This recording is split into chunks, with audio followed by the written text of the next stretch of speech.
ഖുർആൻ മുന്നോട്ട് വയ്ക്കുന്ന മാനവിക വീക്ഷണം വിശ്വാസികൾ തിരിച്ചറിയണമെന്ന് ISM ജില്ലാ സമിതി സംഘടിപ്പിച്ച റമദാൻ സംഗമം ആവശ്യപ്പെട്ടു. എടപ്പാളിൽ നടന്ന റമദാൻ സംഗമം KNM സംസ്ഥാന secretary doctor AI Abdul Majeed Swalahi ഉദ്ഘാടനം ചെയ്തു. വിശുദ്ധ ഖുർആൻ സംസാരിക്കുന്നത് മുഴുവൻ മനുഷ്യരോടുമാണ്. വ്യത്യസ്ത വിഭാഗങ്ങളും ഗോത്രങ്ങളുമാക്കി മനുഷ്യരെ സൃഷ്ടിച്ചത് തിരിച്ചറിയുന്നതിനു വേണ്ടി മാത്രമാണെന്ന ദിവ്യവചനം പലപ്പോഴും മനുഷ്യർ വേണ്ടതുപോലെ മനസ്സിലാക്കുന്നില്ല.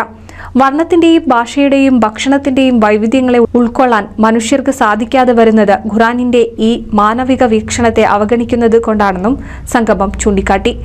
പരമകാരുണികനായ അള്ളാഹുവിന്റെ ഒരു ഗിഫ്റ്റാണ് മാനവരാശിയെ നന്മയിലേക്ക് നയിക്കുക എന്നതാണ് അതിന്റെ ഉദ്ദേശം.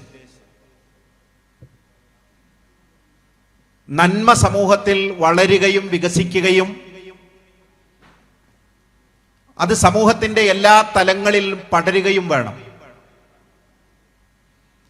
ഒരു വിശ്വാസിയെക്കുറിച്ച് വിശുദ്ധ ഖുർആൻ പഠിപ്പിക്കുന്നത്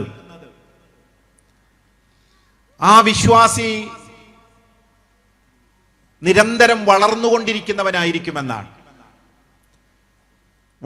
കൊടും ക്രൂരതകളെയും അരുംകൊലകളെയും മതത്തിന്റെ പേരിൽ ന്യായീകരിക്കുന്ന ദുഷ്ടശക്തികൾ സമൂഹത്തിൽ വർദ്ധിച്ചു വരുമ്പോൾ മനുഷ്യർ പരസ്പരം സ്നേഹിക്കേണ്ടതിന്റെയും ആദരിക്കേണ്ടതിന്റെയും പ്രാധാന്യം കൂടുതൽ കരുത്തോടെ പറഞ്ഞുകൊടുക്കാൻ വിശ്വാസി സമൂഹം മുന്നോട്ടു വരണമെന്നും സംഗമം ആവശ്യപ്പെട്ടു.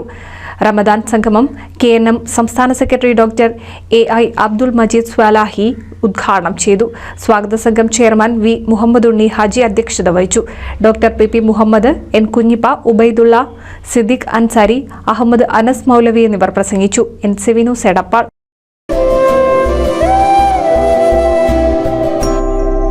കണ്ടില്ലേ, കാഴ്ചകൾ പലത്, ആവശ്യങ്ങൾ പലത്. എന്നും നിങ്ങൾക്ക് താങ്ങായി റിലയന്റ് ക്രെഡിറ്റ്സ്. പണയം വെക്കുന്നത് സ്വർണമാണ്, അഭിമാനമല്ല.